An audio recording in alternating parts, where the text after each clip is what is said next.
Magandang araw po sa inyo, Sir Misterio, at sa lahat ng mga nakikinig sa channel mo.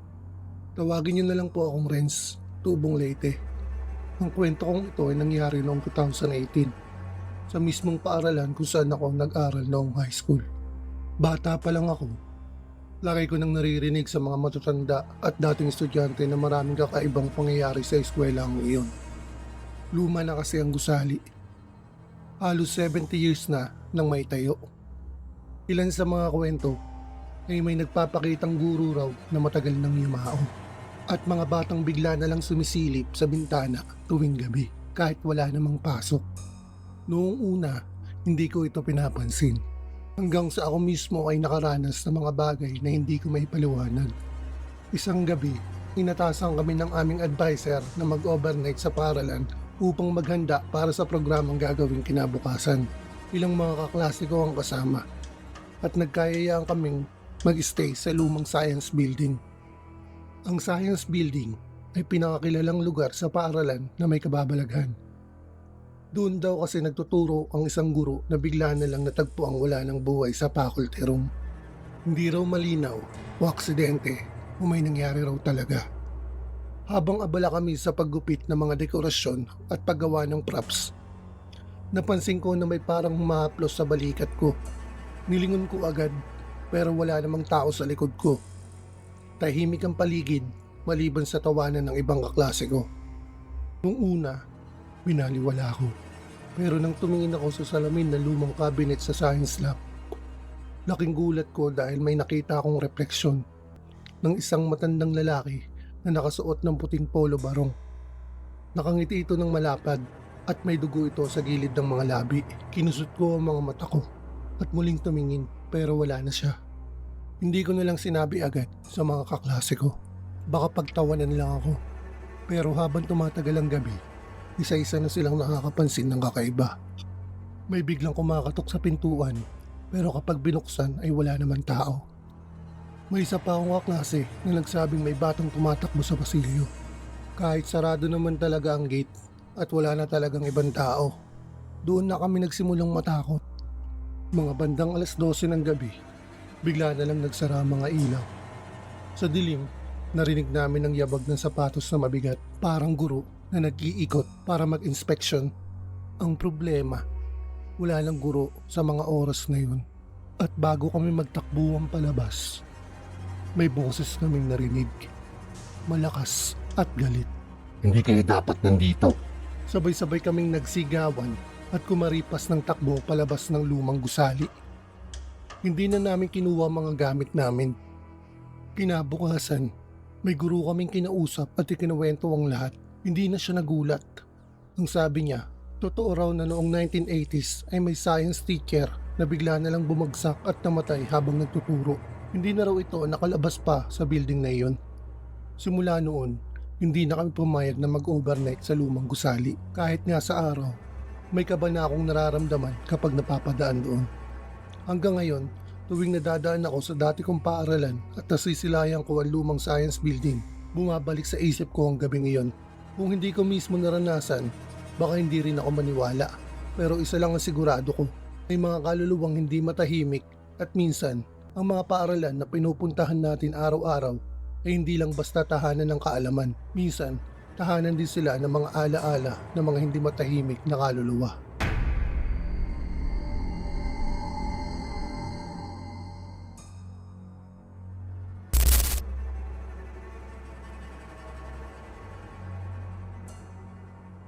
Magandang araw po sa inyo at sa lahat ng mga nanonood o nakikinig sa inyong channel. Tawagin niyo na lang po akong Kelly. Dito po ako sa Batangas nakatira. Ang kwento kong ito ay nangyari noong ako ay grade 10 pa lang, taong 2019. Isa itong karanasang hindi ko malilimutan dahil mismong ako at ang dalawa kong kaklase ang nakaranas. Panahon noon ang intram sa aming paaralan. Lahat ng estudyante ay abala sa kani-kanilang practice o ensayo. Kasama ako sa cheering squad.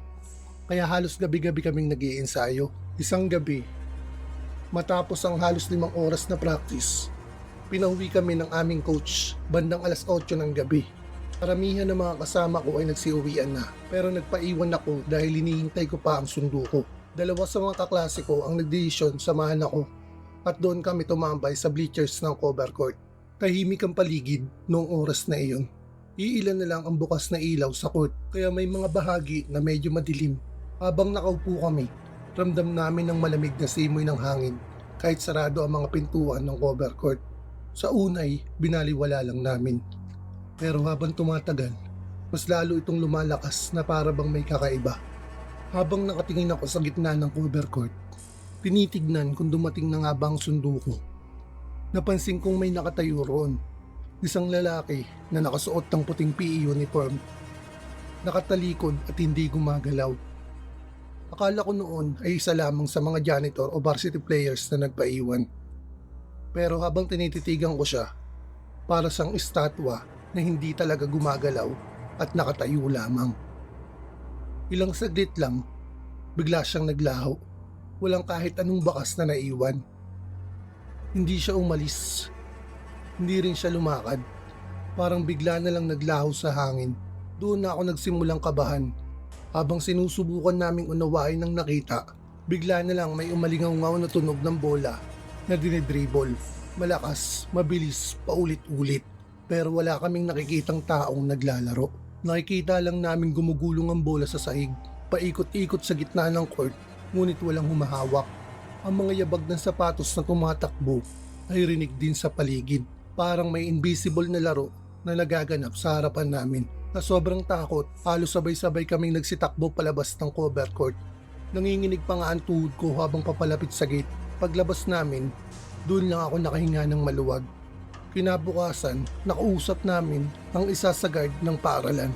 Ito raw na ilang taon na ang nakakalipas, may isang varsity player na biglang bumagsak habang nag-e-ensayo ng gabi sa mismong cover court. Tinakbo raw siya sa ospital, pero hindi na ito nakaligtas. Mula raw noon, may ilang estudyante nang nakakarinig ng dribbling ng bola o nakakita ng isang binatilyo na nakatayo sa gitna ng cover court. Simula noong gabing yun, hindi na ako nagpaiwan pa mag-isa sa cover court.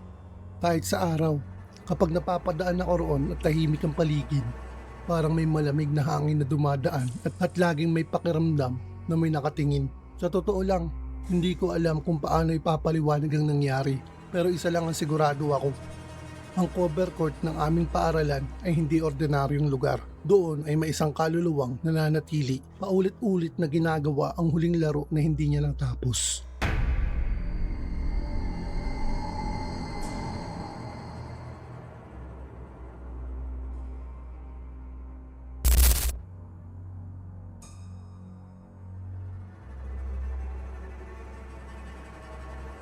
Magandang araw po, Sir Misterio. Ako po si Jonas, 22 anyos, mula rito sa Bulacan. Noong 2018, second year college pa lang ako noon sa isang kilalang universidad. Sa dami ng gawain, madalas ako nagpupunta sa library para makapag-review at makagawa ng research. Ang library namin ay kilala bilang isa sa pinakalumang lugar sa buong campus. Mataas ang kisame, makapalang alikabok sa mga libro at may mga sulok na bihira ng pinupuntahan dahil halos sirang-sira na ang mga shelf. Isang hapon, halos alas 6 na. Nagpaiwan ako sa library dahil kailangan kong tapusin ang isang research. Kakaunti na lang ang tao noon at isa-isa nang nagsisiuwian ng mga estudyante. Sa bandang dulo ng second floor, ako lang ang natira. Tahimik ang paligid at ang tanging naririnig ko lang ay ang mga hinang ugong ng aircon at kaluskos ng papel na sinusulatan ko. Habang nakayuko ako at nagbabasa sa mesa, napansin ko na parang may humihila ng upuan sa kabilang table. Nang tumingin ako, may estudyanteng nakaupo roon. Nakasuot ng parehong uniform naming lahat, pero kakaiba. Medyo luma na ang kanyang polo at tila naninilaw na ang kanyang ID lace. Nakayuko siya, abala ring nagsusulat. Pero hindi ko maaninag ang kanyang muka dahil natatakpan ng kanyang buhok. Hindi ko siya pinansin nung una. Ang iniisip ko lang, baka may isa pang nagpapaiwan. Pero habang tumatagal, ramdam ko na parang hindi siya normal. Una, hindi ko naririnig ang tunog ng lapis o ballpen na ginagamit niya. Ikalawa, nang sinubukan kong silipin ang sahig, wala akong nakitang anino sa ilalim ng mesa niya. Kinabahan ako, kaya nag-ayos na ako ng gamit. Habang naglalagay ako ng mga libro sa bag ko, biglang bumigat ang hangin sa paligid para bang huminto ang lahat ng ingay. Nang tumingin ako muli sa pwesto niya, wala nang estudyante. Pero naiwan sa mesa ang isang lumang notebook, kulay maroon, na hindi ko alam kung kanino. Lumapit ako saglit para silipin. Nang buksan ko ang unang pahina, nanindig ang balahibo ko. May nakasulat na paulit-ulit gamit ang lapis. Ayoko pang umalis. Hindi pa tapos ang exam ko. Puno ang buong notebook ng parehong linya hanggang sa dulo. Doon na ako tumakbo palabas ng library. Pagdating ko sa guard, ikinuwento ko ang nakita ko. Ang sagot lang niya sa akin, baka siya na naman ang nakita mo. Yung estudyanteng nawawala noong dekada 90. Dito raw huling nakita.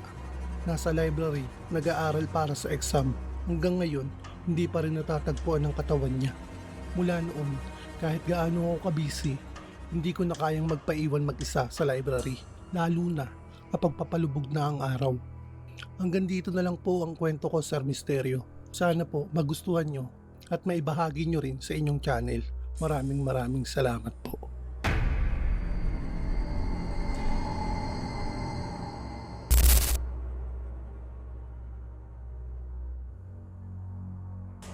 Magandang araw po sa lahat ng nakikinig, lalong-lalo na po sa inyo, Sir Misterio.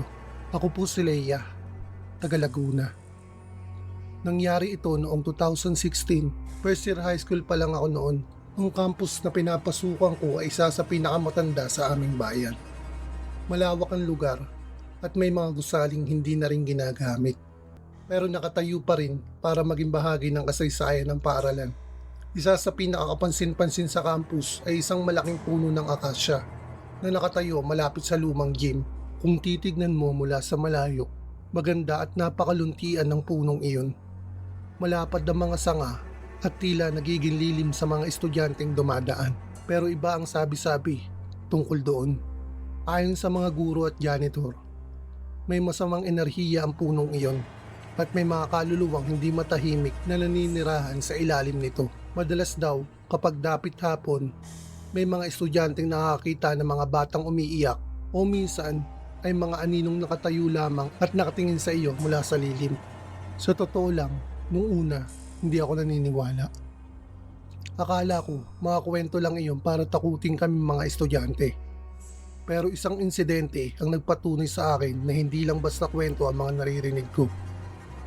Isang araw, nagpaiwan ako sa paaralan para hintayin ang kuya ko na susundo sa akin. Madilim-dilim na rin noon dahil nagkulay kahil na ang langit. Sa sobrang inip ko, nagpasya akong pumunta malapit sa bench na nasa gilid ng gym. Doon ko napansin ang isang batang babae na nakaupo sa mismong ilalim ng puno ng akasya. Napansin ko agad ang kanyang itsura. Tila naghihintay ng kasama. Nakasuot siya ng uniform ng estudyante pero iba ang disenyo at luma ang tela. Parang uniform na ginagamit pa noong dekada 80. Wala siyang sapatos at marami ang kanyang mga paa. Ang una kong iniisip, baka isa siyang bata mula sa kalapit na barangay na pumasok lang sa campus. Kaya tumayo ako para sana lapitan siya. Pero sa bawat hakbang na aking ginagawa, napapansin kong parang hindi siya gumagalaw kahit kaunti. Lalong bumilis ang kabog ng dibdib ko nang mapansin kong wala siyang anino sa ilalim ng araw na unti-unti nang lumulubog. Nang makalapit ako ng bahagya, bigla siyang tumingala. Doon ko nakita ang kanyang muka. Maputla ito, parang walang dugo. At ang pinakakinikilabutan ako, wala siyang mga mata. Pawang puting bilog lamang ang nakapinta sa kanyang muka. Nakatitig ng diretso sa akin. Para bang sinusundan na walang matang tingin ang bawat galaw ko. Nanigas ang buo kong katawan at hindi ako makagalaw. Pakaramdam ko ay may malamig na hangin na bumabalot sa akin. Nang maramdaman kong parang may humihila sa aking mga paa papalapit sa kanya, bigla akong natauhan at tumakbo pabalik sa main building. Hindi na ako lumingon kahit saglit. Pagdating ko sa may hallway, nakita ko ang janitor na agad akong pinigilan at tinanong kung saan ako galing. Halata sa boses at itsura niya ang pagkataranta. Nang sabihin kong galing ako malapit sa akasya, nanlaki ang mata niya at pagalit niyang sinabi na wag na akong babalik doon.